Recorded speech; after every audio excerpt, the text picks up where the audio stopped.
ڕێگای کەمەربەندی قەزای سۆرانە کە ڕێگایەکی بازرگانی و گەشتیاریە. ماوەیەکە دەرزێکی گەورە لەسەر ئەو بەرزاییە دروست بووە، مەترسی داڕمانی لێ دەکرێت. دوای هاتنی لیژنەیەکی وەزارەتی ئاودانکردنەوە و نیشتەجێبوون بڕیاردرا دەست بەجێ تەواوی ئەو شوێنە لا بدرێت و مەترسی لەسەر ئەو ڕێگا سەرەکیە نەهێڵدرێت.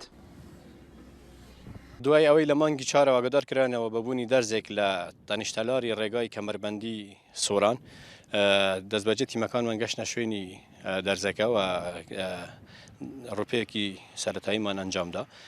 سەروی خۆمان لێ ئاگادار کردەوە و تیمێکی برایەتی گشتی سەردانی شوێنەکان کرد.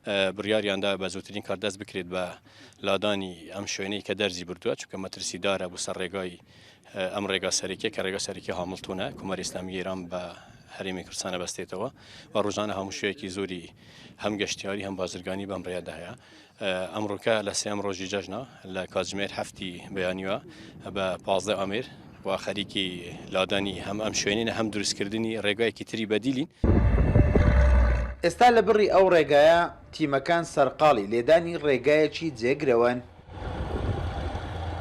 بۆ ئەوەی ئەو ڕێگە بازرگانی و گەشتیاریە بەداخراوی نەمێنێتەوە. بەپێی زانیاری تیمە ئەندازیاریەکە بڕین و لابردنی ئەو بارستاییەی مەترسی دروست کردووە زیاتر لە 100,000 مەتر سێجایە و زیاتر لە 150 گەڵابە مەوادی لێ فڕێ دەدرێت. بۆ ئەو کارش زیاتر لە مانجێک پێویستە. خۆی تۆڵی دەرزەکە نزیکەی کیلومترێکە، بەڵام تۆڵی ئەم شوێنەی لەگە مەساری ڕێگاکە 200 مەترە و بڕی ئەو ماوەدەی کە فڕێ ئەدرێت نزیکەی 100,000 مەتر سێجایە کە هەوڵەدەنگ ئینشاڵڵا بە کارکردنی شەوڕۆژی سێ شەفت ینی بە پێی ئەو بەرنامەدامانە لە 24 کاتژمێر لە کارەکان بەردەوام دەبین مەگەر لە تایمانەی کە تایمی ئیستراحەتن. ئینشاڵڵا بتوانین لە ماوەیەکی کەمدا ئەم شوێنە مەترسیدارە لای بەرین.